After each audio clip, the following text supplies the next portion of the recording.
For more on this, we're joined by the International Crisis Group's Ethiopia researcher, William Davison. He joins us on Skype from Nairobi. Thank you for your time. So this report documenting ethnic cleansing, this was already suspected, wasn't it? Yes, exactly. During or something approaching ethnic cleansing anyway. I mean, during the early stages of the war, the federal forces intervened into Western Tigray. They were accompanied by forces from the neighboring Amhara region, including some irregular militia. That was part of the military campaign to oust Tigray's regional government. But many of those Amhara factions also had the intention of reclaiming what they see as Amhara land in Western Tigray.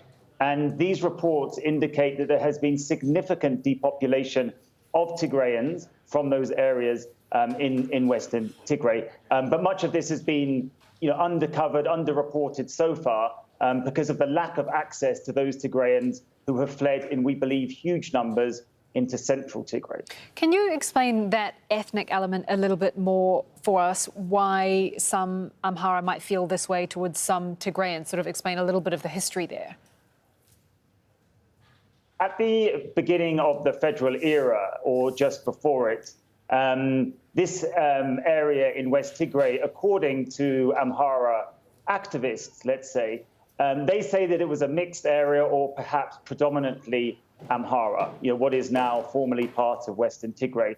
As the federation, which has an ethnic or multinational character, was created in the 1990s, Tigray Regional State was created, and it's at that point that the Amhara say they were depopulated from these areas in Western Tigray. So whilst the area has formally been part of Tigray region ever since, some Amhara factions, politicians, activists have always said that this is rightfully Amhara land. And that partly explains some of the events that we've seen over the past few months in these areas. I mean, obviously, these are damning accusations and also come hot on the heels of the Amnesty report, which was alleging war crimes in Axum. How much do you think that Abiy Ahmed knew or was complicit in this?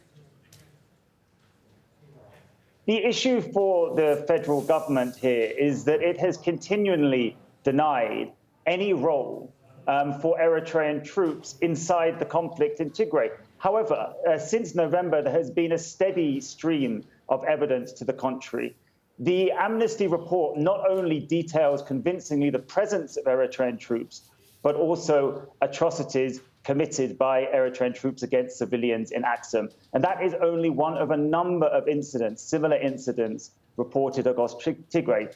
In response to the Amnesty report, we have seen an autonomous institution of the federal government, the Human Rights Commission, confirm Amnesty's findings. Therefore, it does not seem sustainable for either the government in Addis Ababa or in Asmara, Eritrea's capital, to deny that Eritrean troops have played a role in this conflict. And once that is acknowledged, then people need to start dealing with these allegations of mass atrocities and holding people accountable, as the federal government has promised to do.